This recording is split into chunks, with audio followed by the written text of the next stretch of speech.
6 qualities that make for bad leadership. Covetousness is one, followed by vanity, recklessness, emotionalism, cowardice, and bashfulness. Let me count. 1, 2, 3, 4, 5, 6. Yes, 6. Bashfulness and cowardice pretty much goes very similar, hand in hand. But let me talk about covetousness just for a minute. Give me 1 Timothy 6 and 10. This is the book of 1 Timothy, chapter 6, verse 10. For the love of money is the root of all evil, which while some coveted after, they have erred from the faith, and pierced themselves through with many sorrows. So a leader, if you desire to be a leader in Israel now, or you men that are here, that should be your desire. You cannot have a covetous spirit because it will lead you down a pathway it is hard to come from. Read it again. For the love of money. Notice it says the love of it. Not money itself, but your love for it. Not your need for money. It's not talking about a need. It's talking about a want, a desire. You want enough money, a lot. Go ahead. For the love of money is the root of all evil, which while some coveted after, they have erred from the faith. Coveting after money will cause you to err from the faith of God. Because you will do things for money. Like, I don't know how many of y'all, what was that song by the old man? Y'all remember that song? Y'all know what I'm talking about. For the love of money, you will do virtually anything to get. You will even, let's start with lying. You will lie and say, well, I have to do such and such on the Sabbath because I don't have enough money. Now, you know, between you and God, now I'm not talking about anybody who has to work on the Sabbath. I know some of your jobs do say you have to. I'm not talking about that. I'm talking about the brother or sister. Not sister, I'm talking about the brother where the job says, you can have the Sabbath off, but then you come to us and say, well, I have to work on the Sabbath because of A, B, and C. Judgment will be for that. There will be judgment for that. We don't? After they have erred from the faith, and pierced themselves through with many sorrows. The love of money will cause you to pierce yourself through with many sorrows. Get me Sirach 19 and 2. Under coveting for money, some of you could covet for a woman. So we read yesterday, covetousness, which is what? Covetousness, which is, no, Colossians 3 and 5. And covetousness, which is idolatry. Idolatry. Sirach 19:2. Ecclesiasticus, Sirach in the Apocrypha, chapter 19 and verse 2. Wine and women will make men of understanding to fall away. Wine and women will make men of understanding to what? Fall away. Mm-hmm. And he that cleaveth to harlots. And he that cleaveth to harlots. Will become impudent. And will become impudent. So, I don't know. Now, I'm not bringing this up because I'm saying anybody's doing anything. I'm just bringing it up because these are certain qualities that make for bad leadership. When you covet after money and women. Okay? Women come in, and brother sees a pretty sister. He's all in the face, chatter. He's texting. And some brothers may know you are married. And some brothers who are single may do that, knowing you don't want her for marriage. You want her in lust. In lust, thank you. Go from there. Go to 1 Maccabees 5:55. When we talk about vanity. There's a movie, a very good movie. If you never saw it, it's called... Damn, just forgot it. What is it about? Law. Al Pacino, Keanu Reeves, two Edomites. Devil's Advocate. That one right there. Anybody saw that movie? See the movie. Satan, the devil, says to the up-and-coming lawyer, Keanu Reeves, he says, my favorite sin is vanity. Vanity. He says, you can easily manipulate people with a vain spirit. Vanity is definitely my favorite sin. Kevin, it's so basic. Self-love, the all-natural opiate.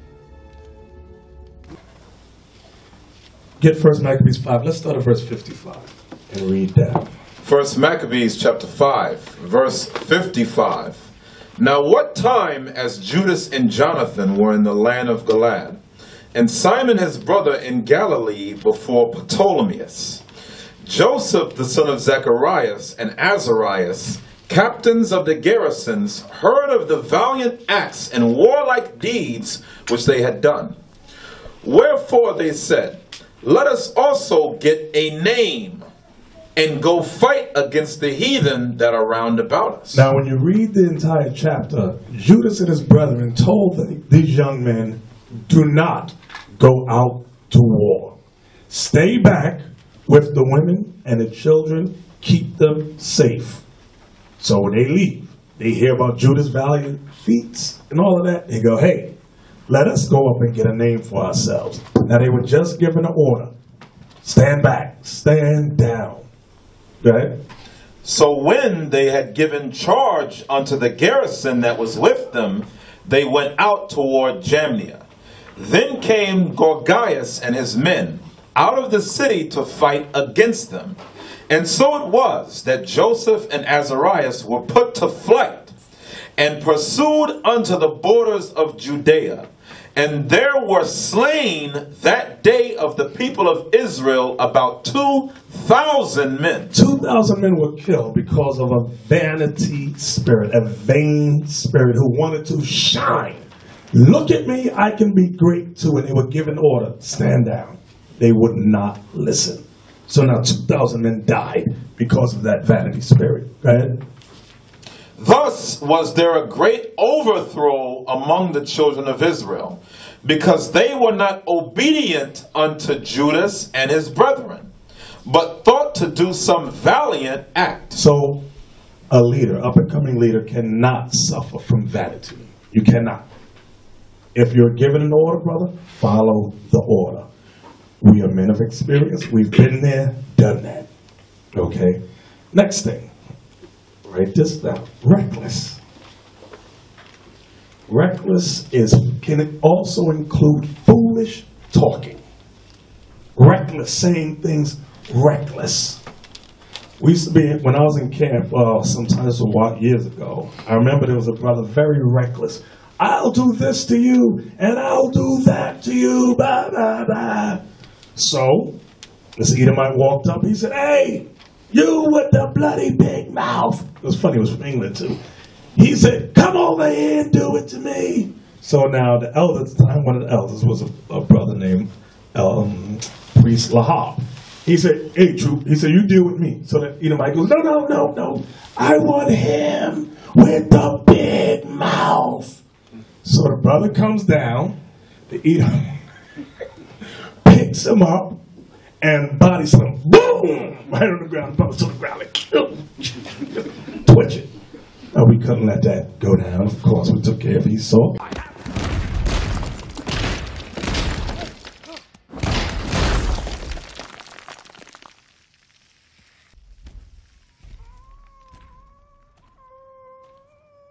But the point was, what I just wanted to say that, don't run your mouth.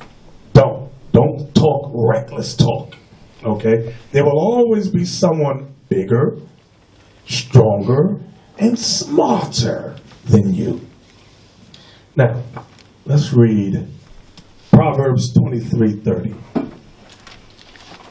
A reckless spirit does not consider the consequences. He just does things. Then he'll look at the after effects, see half everybody's dead, and go, oh, I didn't know that would happen. That's a reckless mind. Go ahead. Proverbs chapter 23, verse 30. They that tarry long at the wine, they that go to seek mixed wine, look not thou upon the wine when it is red. So you might ask yourself, what does this have to do with being reckless? A reckless mind also involves various things, including wine. We've had brothers, I'll talk about New York for a second. Hey, brother, don't drink more than this. You know your limit. Oh, brother, I can handle my wine. I can handle my drink. Drink, drink, drink, drink, drink. Before you know it, he's talking with one of the brother's daughters. The daughter is 15 years old. Off to the side, and the daughter's like looking around, and I see him talking to us. Saying something's going on, but I didn't know what. So let me wait and see. Later on, the young girl comes over, and she says, he wouldn't let me go. I was trying to go play with the other sisters, and he just kept telling me how beautiful I was, and blah, blah, blah, and this and that. You know, we had to give that brother hell for that. Why? Because he would not listen. Don't keep drinking. You're going to do something you're going to regret. Drink, drink, drink, drink, drink, drink, drink. From there. Was that it? Look not upon the wine when it is red, when it giveth color when it giveth his color in the cup, right. When it moveth itself aright. Exactly. At the last it biteth like a serpent, and stingeth like an adder. Mm-hmm. Give me Sirach 7:11. Sirach. Now I'm not going over this once again. I'm not saying anybody in here is reckless at the wine. I'm not saying that. Because as far as I see glasses of water. But this is for future reference. We ask you, brothers, what are you dealing with? I know, brothers, like we always joke to sisters, we say sisters put on the face of their manager. Brothers do the same thing. Oh, no, brother, I have no problems. I am a super Israelite. Yeah, right. It always comes out in time. Read that. Ecclesiasticus Sirach in the Apocrypha, 7th chapter, the 11th verse. Laugh no man to scorn. Laugh no man to scorn. Some of you have a spirit of joke, and joking too much can lead to fist fights, hatred, and anger. Understand that. We've seen it. Okay? I remember back in one of the old schools, brother said, hey, let's bring the TV into the school and watch the boxing match. I forgot who was fighting. But anyway, whoever was fighting, I didn't watch it. It was foolishness. But brothers was into it. Yeah. Whoever lost, who I don't remember, all certain brothers joked the loser. Whoever lost got joked. This brother who was getting joked, couldn't take it no more. He takes a stick, breaks the TV, chases brothers out the school. We're like, what the hell is this? This type of foolishness should not be going on. That jokey, I'm going to mock you forever. That type of spirit should not be going on amongst you men. I'm not saying you can't laugh at one another. I love a good joke. We joke with each other all the time. But not where it's ridiculous, not where it's insulting, not where it's humiliating, and not when it's degrading. Read that again. Laugh no man to scorn in the bitterness of his soul, for there is one which humbleth and exalteth. Mm-hmm. From that, give me Proverbs 26, verse 18. Proverbs chapter 26, verse 18. As a madman who casteth firebrands. I want you to listen good to this. As a madman that casteth firebrands. Go ahead. Arrows. And death. And what? And death. And death. So is the man that deceiveth his neighbor, and saith, am I not in sport? So, you got a guy casting firebrands, shooting arrows in the air. This is a reckless spirit. He's doing this to unknowingly hurt you and kill you. Read it again. Watch what it says. So is the man that deceiveth, as a madman who casteth firebrands, arrows, and death. So is the man that deceiveth his neighbor. He deceiveth his neighbor. What does he say? And saith, am not I in sport? I'm just playing, brother. I'm just playing. No, that's a reckless mind. Because he wants to say and do things that can cause injury to people. Then when you catch him in it, he says, I'm in sport. I'm just playing. Don't do that. You may understand that? Yes, sir. Okay. The next type of man that makes for a bad leader is an emotional man. Now, we all got emotions. We're talking about that overly sensitive brother. He's just, everything just bothers this guy. Get me Ephesians 4:31. An emotional brother has various qualities. He's an angry brother.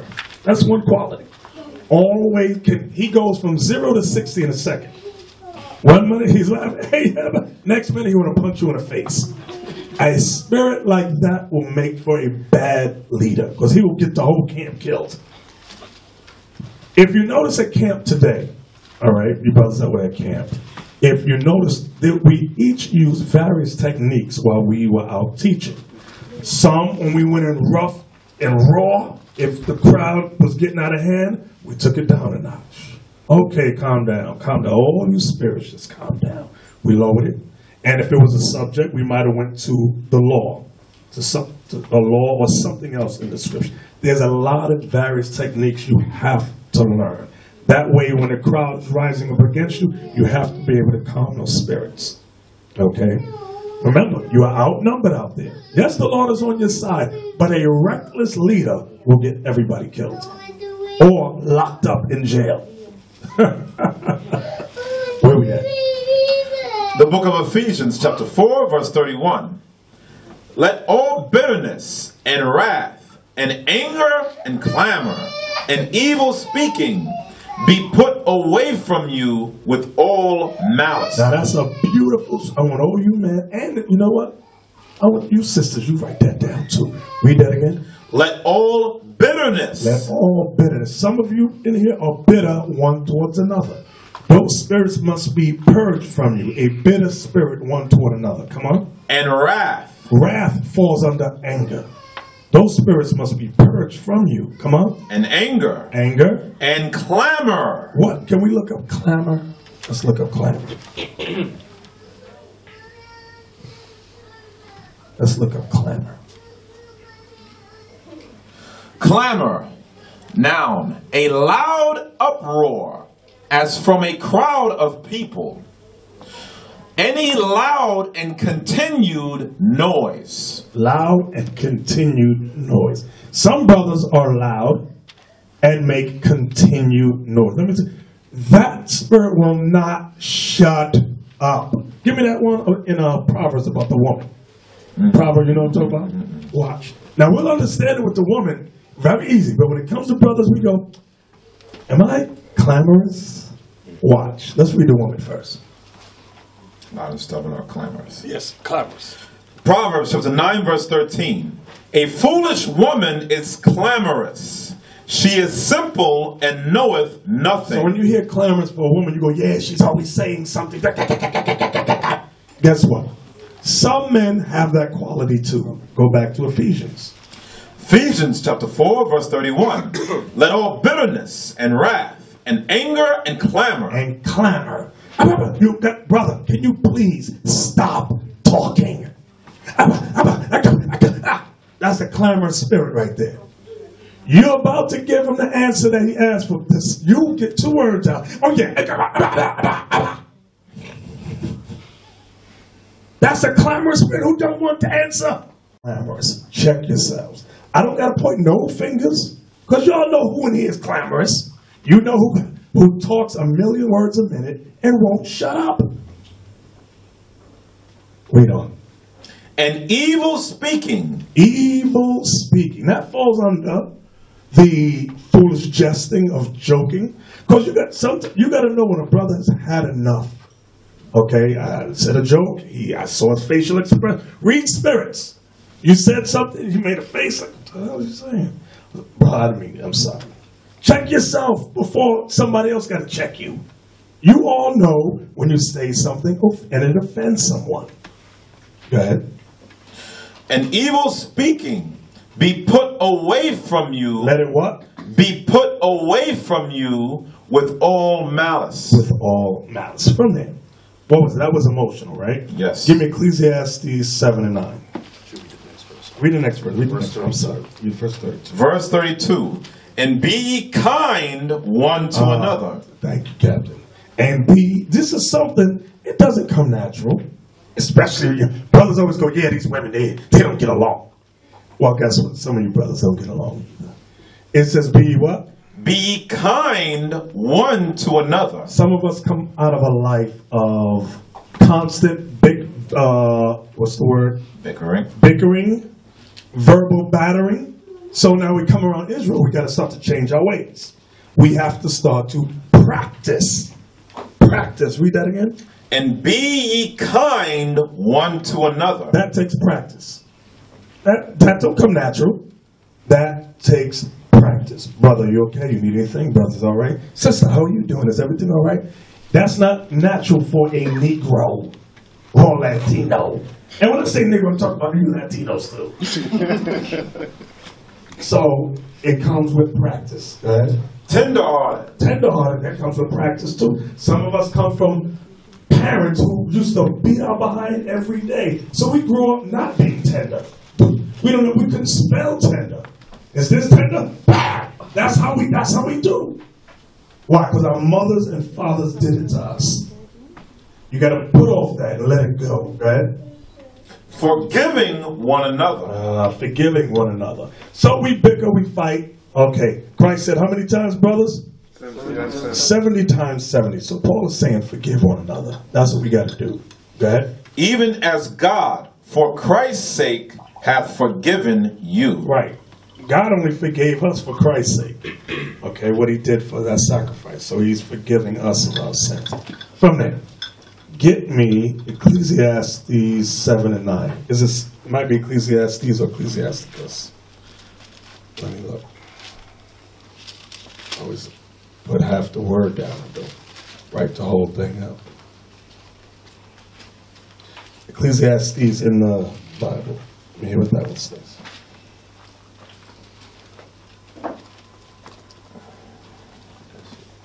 Ecclesiastes chapter 7 verse 9. Be not hasty in thy spirit to be angry. Be not hasty in thy spirit to be angry.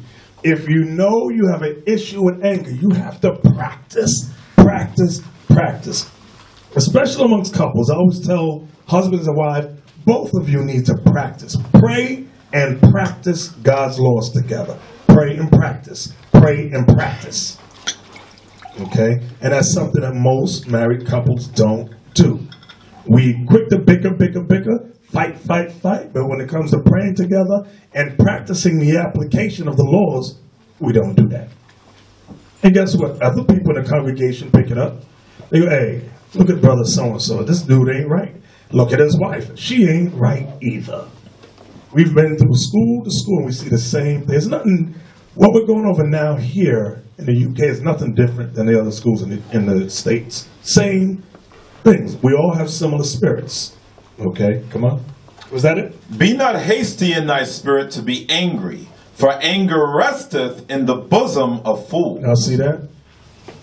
Anger resteth in the bosom of fools. Brother, I'm not a fool, but he's quick to anger. He's a fool. He's a fool. That quality makes for a bad leader. Okay? You know, Bishop, let me say something on that. One of the reasons why it makes for bad leaders is because in your anger, whether it's impatience, etc., it hinders you from being able to see the good in anyone else. We can't do this work alone. You need brothers, you need sisters in place. You need a brother's keeper. But if you're so angry and get mad at everybody about every little thing, you're not going to find brothers to actually help you do the work. And the problem is no man is his own island. There's going to be issues that happen, but we have to be long-suffering. But it's going to look foolish on your part if nobody is in your corner to help you when things go down because of your anger. Now here you are on your own. It's foolish. Exactly. From there, get me Proverbs 16:32.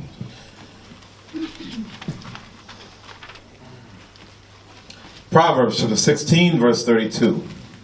He that is slow to anger is better than the mighty, and he that ruleth his spirit than he that taketh a city. Y'all see that? Read that again. This makes for good leadership. He that is slow to anger is better than the mighty. He that is slow to anger is better than the mighty. I know some of you used to watch boxing. You ever see like All I can think of is Rocky at the second, but that's not real. But anyway, you ever see a boxer piss the other boxer off?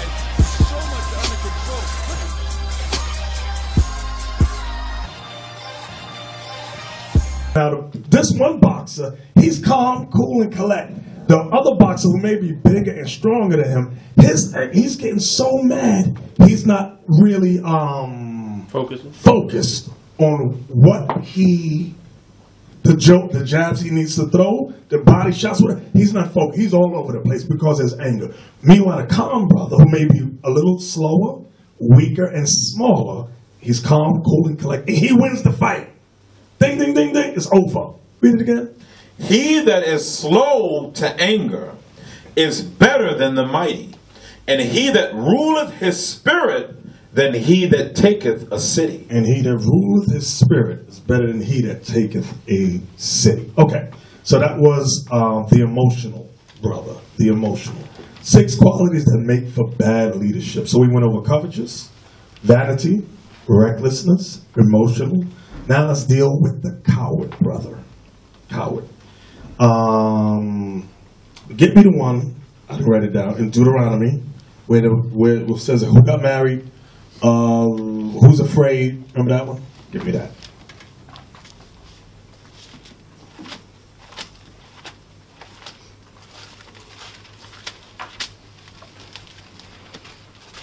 Just popped into my head. You got it? Yep. Deuteronomy 20 and verse 8. Deuteronomy chapter 20 verse 7. And what man is there that hath betrothed a wife, and have not taken her? Let him go and return unto his house, lest he die in the battle, and another man take her. And the officers shall speak further unto the people, and they shall say, what man is there that is fearful and faint-hearted? So before we went out to war, one of the things we asked the men, who among you is fearful and faint-hearted? Go ahead. Let him go and return unto his house. He said, you that are afraid and faint, go home and return to your house. Go ahead. Lest his brethren's heart faint as well as his heart. Why? Because the other men in the camp with you will pick up, you are afraid. They'll be like, yo. Then that spirit starts to jump from man to man to man to man. Now everybody's running down the street. Give me Timothy 1 and 7. 2 Timothy. 2 Timothy. Thank you. Now, you may feel fear for a moment, but that's all right. Control that. Control that. Don't let it control you. 2 Timothy chapter 1 verse 7. For God hath not given us the spirit of fear. The Most High has not given us a spirit of fear. We were totally surrounded today. We weren't afraid. Okay, even if you felt a little butterfly at first, remember the Most High, the battle's not yours. It's the Lord's. Okay? And another scripture says we can do all things through Christ which strengthens me. You brothers got to believe that. Okay? Read that again. For God hath not given us the spirit of fear. So when you feel that fear taking over you, understand that's Satan. Satan playing through your own mind. This is going to happen to you, and this is going to happen to you. You're going to get killed. You're going to get beat up. You're going to go to jail. This is going to happen. Stop. It's going to be all right, bro. It's going to be all right. Did you finish that? For God hath not given us the spirit of fear, but of power and of love. See that? God gave you Israelites the spirit of power and of love, meaning total obedience to his law. That's the spirit he gave us.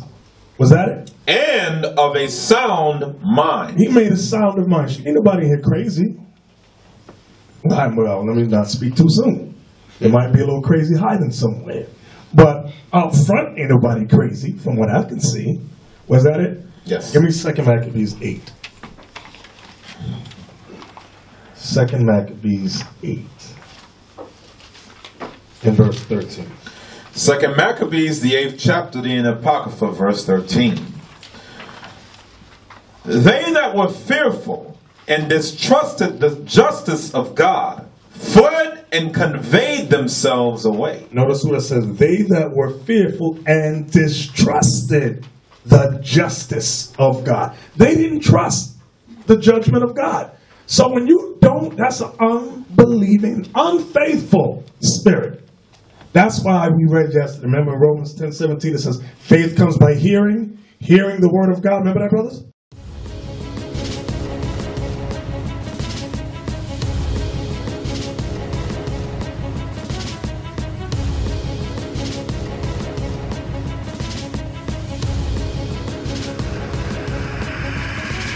Shalom, Israel. I'm Elder Nathaniel of Israel United in Christ.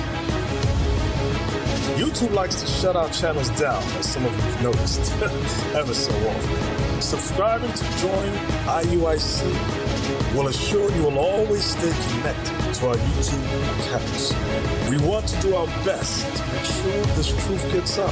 Please click and join our subscriber YouTube channel called Join IUIC to stay linked to all of our videos. So again, please make sure you subscribe to this Join IUIC channel to get your latest updates from all our YouTube channels. Shalom.